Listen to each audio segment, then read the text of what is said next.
Hey there, Tad Hargrave from Marketing for Hippies. Today is a video about copywriting. Here's the headline. Clarity first, poetry later. I see this a lot in working with my clients. This happened a lot over the years. We're working on the sales copy and they say, well, this sounds too salesy, or this is too formulaic, or this is too, I want it to be more poetic. I want it to be more evocative. I want it to sound more like my voice, which is great and it's important. But clarity first, poetry later. The most important thing is you've got to clarify, okay, what's the problem this is solving? What's the result that's offering? What are you selling? Who's it for? Who's it not for? What are you doing? What are you not doing? How do you do it? How do you not do it? You see what I'm saying? All of that stuff is primary. Then wording it in a beautiful way, I mean, it's important. I would advocate for that. That you do it in your own voice, of course, but clarity first, poetry later. It's so easy to get lost in wanting to say all these things that are so meaningful to you and meaningless to anyone else. It's yeah, people they'll use this language in their sales copy that literally nobody but them understands. People read it and they get confused. And it's good to remember the confused mind says no. The confused mind never says yes. And if they do, you're going to regret that later. Because when somebody says yes out of a place of confusion, that's bad news. So clarity first, poetry later. First you hone what the hell the issue is.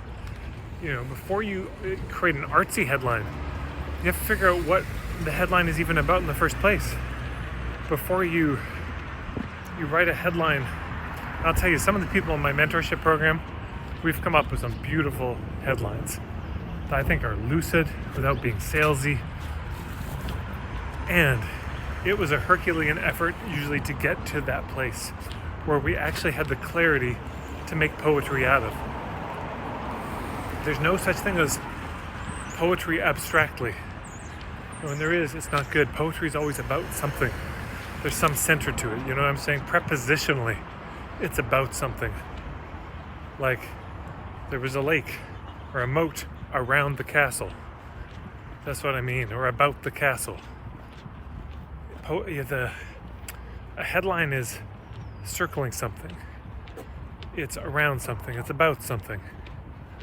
There's something in the middle, and until you figure out what that is, the poetry just becomes confusing. It becomes condescending, kind of arrogant, patronizing. Listen to me speak in a highfalutin language,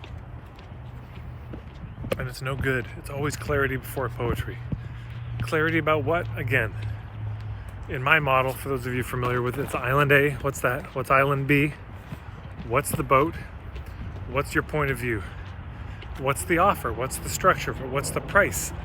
You know, another way to say it, who, what, where, when, how, and why. Until those things are clear,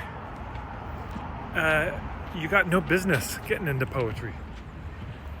Once they're clear, you must have poetry. I'll leave it there. Thanks, everyone. If you like this video, please share it up.